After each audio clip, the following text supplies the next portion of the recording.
Welcome to my pain cave.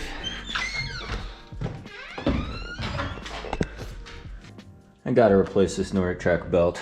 They sent me one for free because this one was breaking. It actually chipped off. I had to cut a side cut there, and then the bottom, it's just worn out. It's slipping a bit, and it was overheating and all sorts of problems. I gotta listen to some music. Spotify. Indoor run, set on the chorus. Got the heart rate going on the armband there. Alright, we'll do a 5% incline today.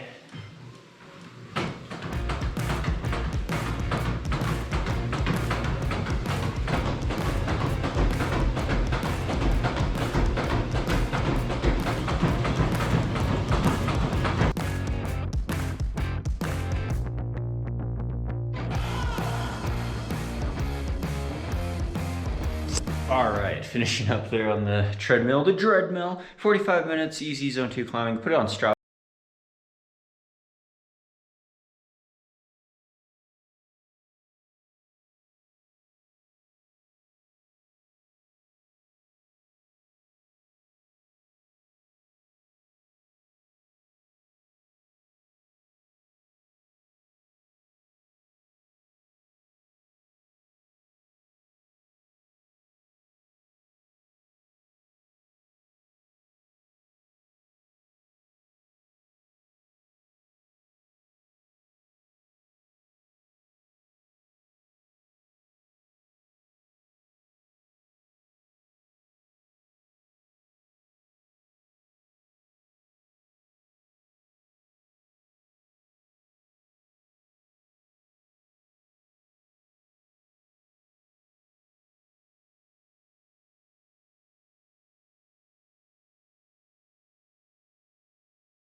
But I don't have very many probably, and we're trying to boost running form, running economy, testosterone, you name it, plus the range of motion's good, and I have pretty stiff hips and ankle flexion, so we'll see how low I can get on these squats, but let's do it. I had this bar, the safety bar. Look at how this comes out like this. That's kind of dangerous. I've actually hit this and it came out, so I don't know if that's supposed to do that, but I clipped it on the way out and then it was stuck, and then the pin was coming out, so kind of dangerous there, so I don't know how to fix that. I could put a zip tie on that, but then it's not adjustable, so any tips would help.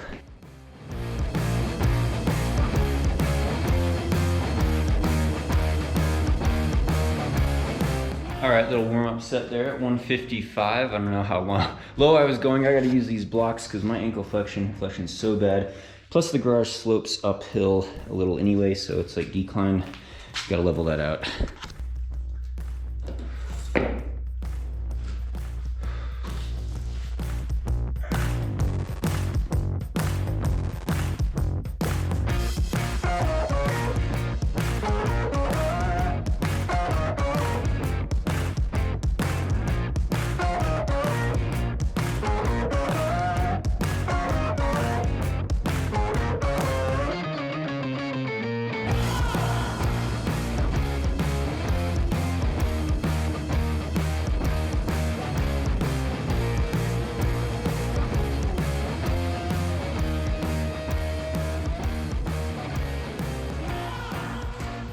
All right, deadlift 185. Confidence starting there, but you guys could help me. You can critique my form here. Let's go.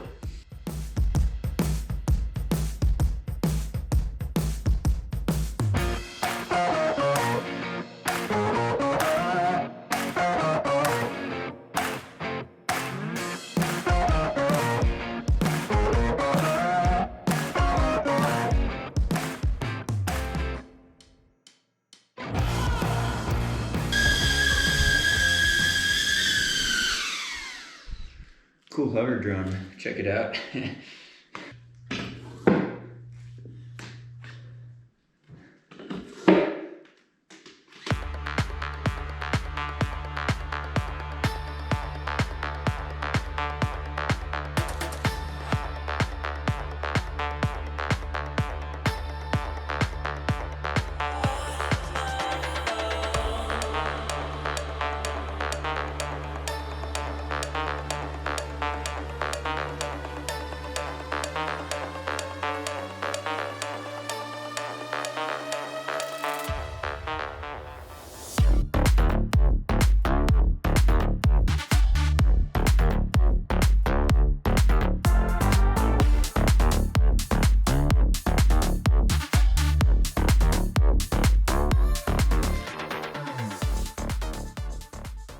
Oh, I'm hungry now. I'm gonna have some leftover pasta, veggies, and a protein shake. But then I'm gonna tell you about what scares me.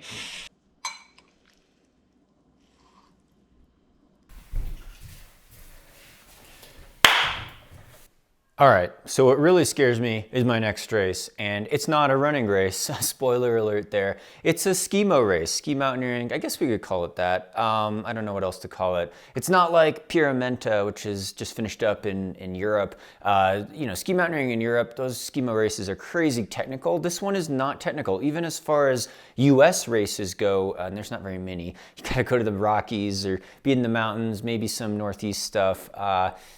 It's not like super technical double black diamond skiing. It's gonna be off-piste, it's gonna be backcountry, and it's gonna be long though. It's called the Grand Traverse.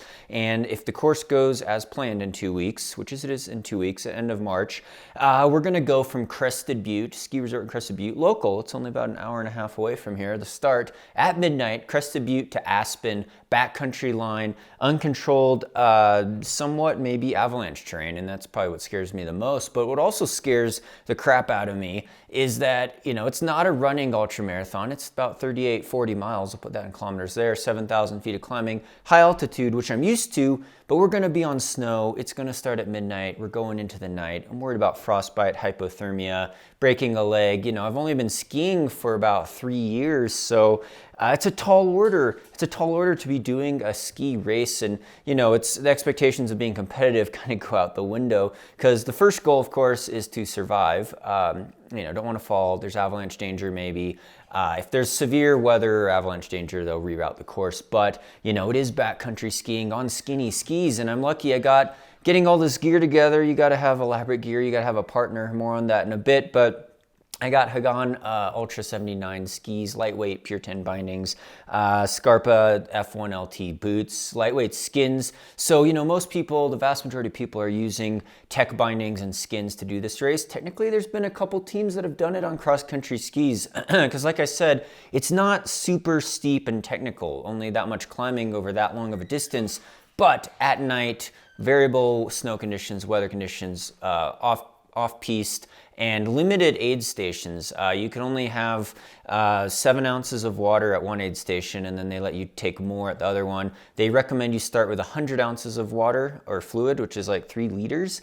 I got a 40-liter pack there. You got to have 2 sets of skins, probably gonna have 3 each between my partner and I, as well as, first aid kit, blister kit, full-on insulated gloves, mittens, full-on base layer. We're gonna have a skin suit, repair kit, repair tools. You see that full Avi gear, of course, beacon, shovel, probe, warm gear, puffy jacket, puffy pants, insulated pants, lighter, the list goes on, tent, bivy for 2 people. But I got a nice partner. My partner, Josh, he lives in Boulder. We've been skiing together a bit, trained out at Eldora, went on a hut trip outside of Vail, did a night ski in Vail in poor visibility conditions. So we've been practicing together, and you go with a partner partly for encouragement, but also for safety reasons. You keep each other, you have to start and finish together. You could tow each other with a rope. It's a safety thing, obviously, in any sort of backcountry avalanche conditions. But it scares me because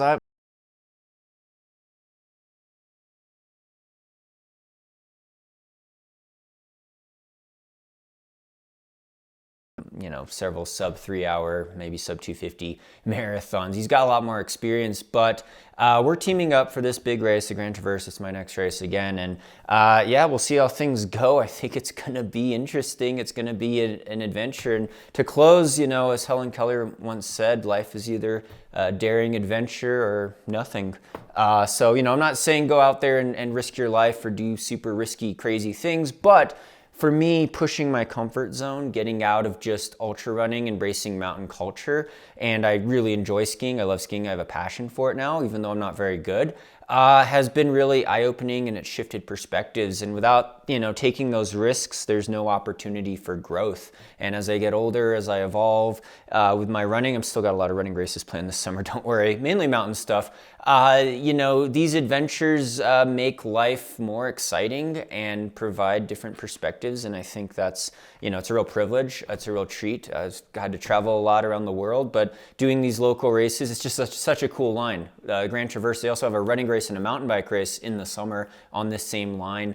But Crested Butte to Aspen is kind of local mountain area for us, and a great way to explore that and embrace that adventure. So whatever challenges you have out there in your life, athletic, physical, mental, spiritual, it's good to explore sometimes, and that's what I'm doing exactly here. So, there's definitely some risk, but I could be driving my car and get in a car accident, and there's risk there too. So there's risk with travel, there's risk with things we do in the mountains, but I'm accepting that, and it's going to be a grand adventure. More vlogs to come. Thanks for subscribing. Thanks to the Patreon supporters for making this channel possible, as well as title sponsor Hoka. Get back to the running content for you guys. Any service, any distance, you know me. Hope you're doing well. Thanks for liking and subscribing these videos. Check out our training plans at higherrunning.com. Check out Sandy's channel. I'll link to it up there. Thanks for your support, and stay tuned for more VO2 Max Productions.